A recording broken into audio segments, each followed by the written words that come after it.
హరే కృష్ణ. హిరణ్యకశపుడు, రావణుడు, శిశుపాలుడు ముగ్గురు ఒకే వ్యక్తని మీకు తెలుసా?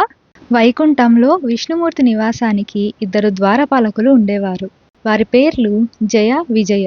ఒకరోజు సత్యయుగంలో బ్రహ్మదేవుని మానసపుత్రులైన సనక, సనందన, సనాతన, సనత్కుమారులు వైకుంఠానికి వచ్చారు. వాళ్ళు యోగేశ్వరులు, ఎంతో జ్ఞానం కలవారు. వాళ్ళు ఎప్పుడు 5 ఏళ్ల చిన్నపిల్లల్లాగానే ఉంటారు. వారు స్వామిని కలవడానికి లోపలికి అనుమతించమన్నారు. కానీ జయ విజయలు వారిని లోపలికి అనుమతించలేదు. వాళ్ళు ఆ విషయాన్ని అవమానంగా భావించి జయ విజయలను భూమి మీద పుట్టే విధంగా శపించారు.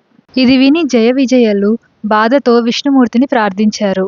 స్వామి ప్రత్యక్షమై వారి విషాదాన్ని చూసి ఈ విధంగా అడిగారు, ఈ రెండిటిలో ఒకటి ఎంచుకోండి.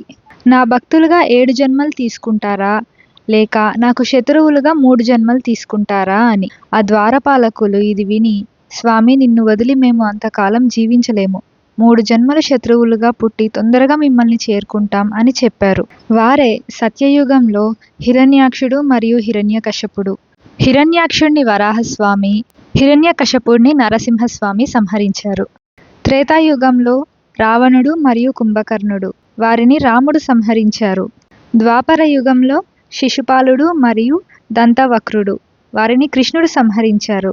ఈ 3 జన్మలలోనూ వారు ఆ స్వామి చేతిలోనే మరణించి చివరికి వైకుంఠానికి చేరుకున్నారు. ఈ విషయాన్ని మీరు కొత్తగా తెలుసుకున్నారంటే జై శ్రీకృష్ణ అని కామెంట్ చేయండి.